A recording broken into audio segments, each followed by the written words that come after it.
Welcome back to All This Math. This is Professor Parker. On this next lesson, we're going to simplify an algebraic expression. Now, the reason that I know it's algebraic, first of all, is because I see variables. I see variables in here. I see this x right here, and I see this x right here.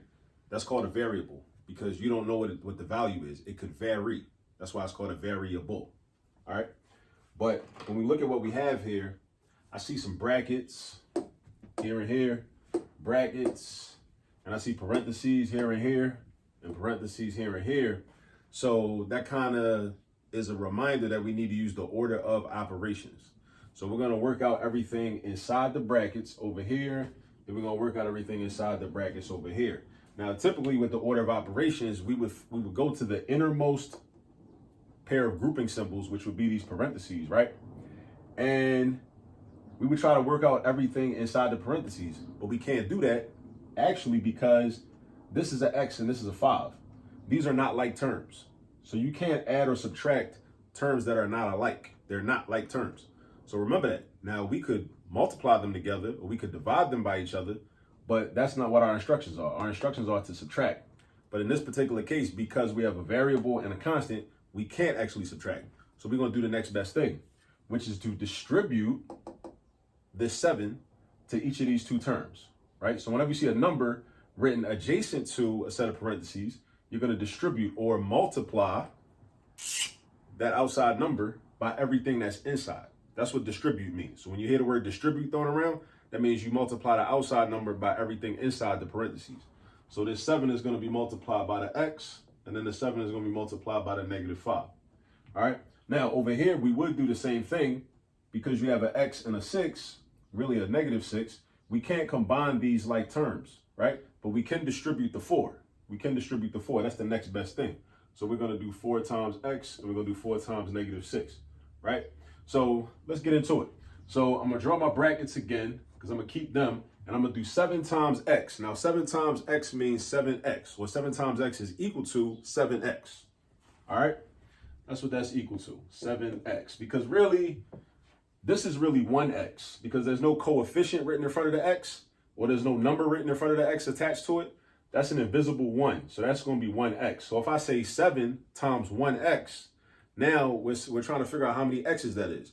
We had 1x, and now we multiply that amount by 7. So it's like having $1, and then you multiply that amount by 7. $1 times 7 is $7. So 7 times 1x is 7x. And then we're going to give the 7 to the -5 because giving and distributing are the same thing.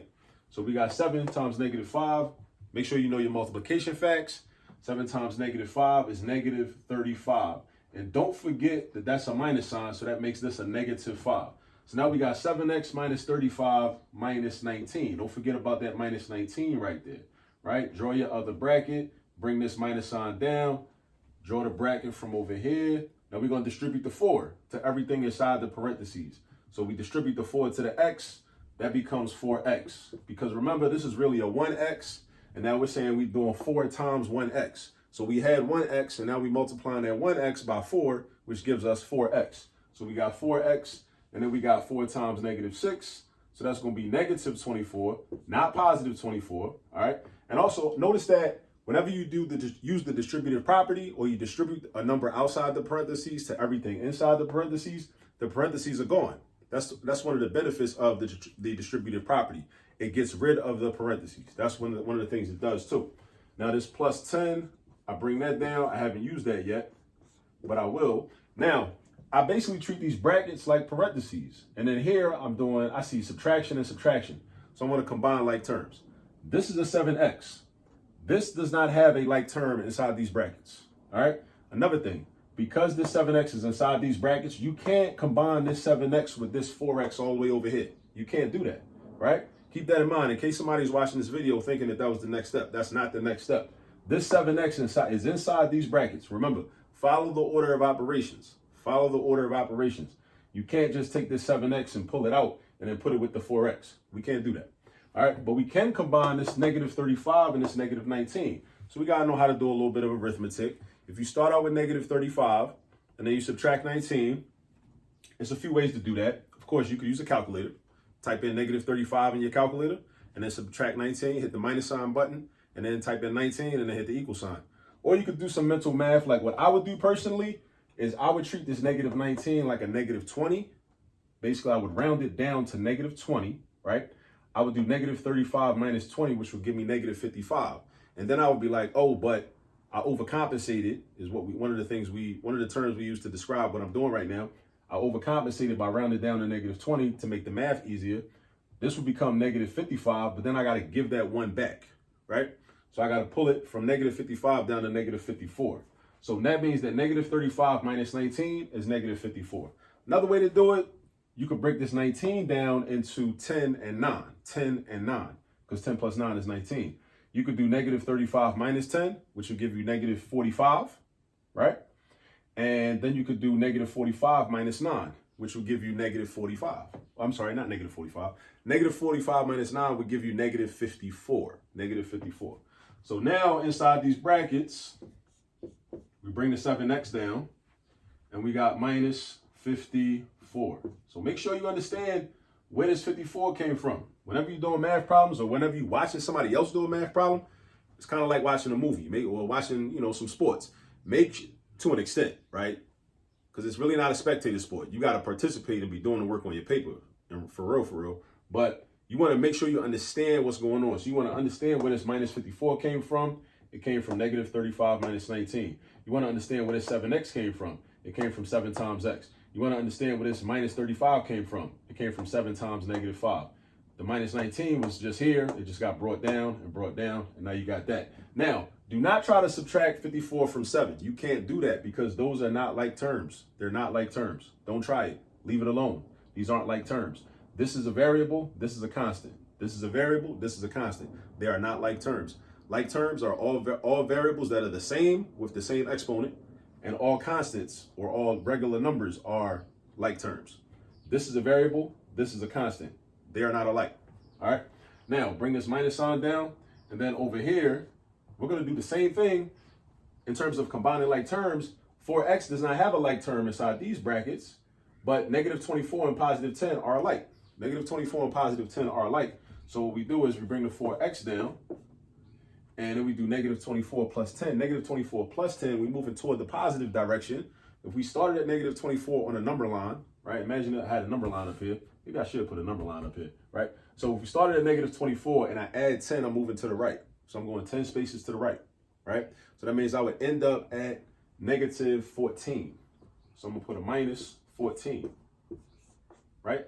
Now this is what I'm working with now. So now I got 7x minus 54, the quantity 7x minus 54, my bad, minus the quantity 4x minus 14. So I want to get rid of these parentheses, but there's a minus sign in front of these parentheses. So this minus sign really means negative 1 is being multiplied by everything inside these brackets.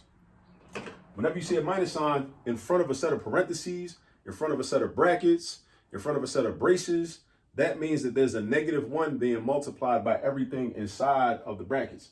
Now, because there's nothing in front of these brackets, we can really just drop these brackets and just write 7x minus 54, and then we distribute this negative 1. We distribute this negative 1 to everything after it. So we do negative 1 times 4x. So that's going to be minus 4x. Then we do negative 1 times negative 14. Don't forget that when you multiply two negatives, your product is a positive number. So negative 1 times negative 14 is positive 14. All right, positive 14. Now we look for like terms, right? Because we cleared out all the brackets. Everything is together now. One big happy family, all four of these terms. Now I'm looking for like terms. So if I'm looking for like terms, I see a 7x, and then I'm scanning the other terms to see if there's a like term. Negative 54 is not a like term. We already talked about that. But this negative 4x, that's a like term because that's x to the first power, and this is x to the first power. This is 7 of them. This is negative 4 of them. So I'm going to label them so I know they go together. And then we have negative 54 and a positive 14. Those are numbers, so we know they go together. I don't need to label them because the other two terms are already labeled, but I can, if I want to. Yeah, I label them. So now you know what goes together. Whatever's circled goes together. Whatever's underlined goes together. So now I'm going to do 7x take away 4x. That's just 7 minus 4. 7 minus 4 is 3. So that's going to become, I don't want to use this, John. Get my black John. All right, so 7x minus 4x is 3x. And then I'm going to do negative 54 plus 14. So negative 54 plus 14. Imagine you on a number line at negative 54. If you add in 14, you slide it to the right, 14 spaces. So you're going to the positive direction. You're going to end up at negative 40. Negative 40. So that's going to be 3x minus 40. Now, what you're not going to do is combine 3 and negative 40 and make it negative 37x, because that would be wrong. That's an example of a good wrong answer. You probably see something like that on a standardized test, because the people that create standardized tests be trying to trick you up, and they know what type of mistakes you're going to make. They already know. So they put those good wrong answers on there on purpose just to jam you up. Don't fall for it. Know that you can't combine these because these are not like terms. That has an X in it. This does not. They're not alike. You cannot combine these through the use of addition or subtraction. You could multiply these two together if that was a multiplication sign. You could even divide them by each other if that was a division sign, but it's not. This is a subtraction sign. You can only add or subtract when you have like terms, like this 7x and this negative 4x. Those are like terms, so they can get combined through subtraction. This negative 54 and this positive 14, those are like terms, so they can get combined through addition. Negative 54 plus 14. So that means that this is the final answer. This is the final answer. 3x, the quantity of 3x minus 40, or this binomial 3x minus 40. It's called a binomial because it's got two terms in it, just like a bicycle got two wheels. All right, so I like this problem. I like problems like this because you really get to like kind of, do your like it's like a humble flex. Like if you could do a problem like this, you really know how to do a lot of math, even if you didn't realize it, So these problems are good. I like these. I like these type problems, right? But just there's a lot of ways that you can make mistakes in these type of problems. So you got to be very careful.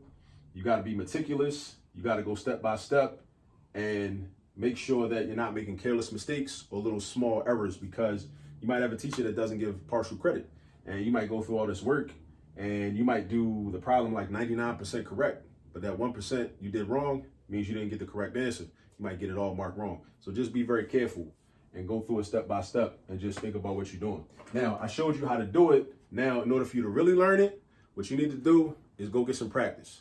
So go find some more examples like this, ask your teacher, or go to your textbook, or go online and find some more examples that are similar, and go get some practice. And I'll check you out on the next video. Peace.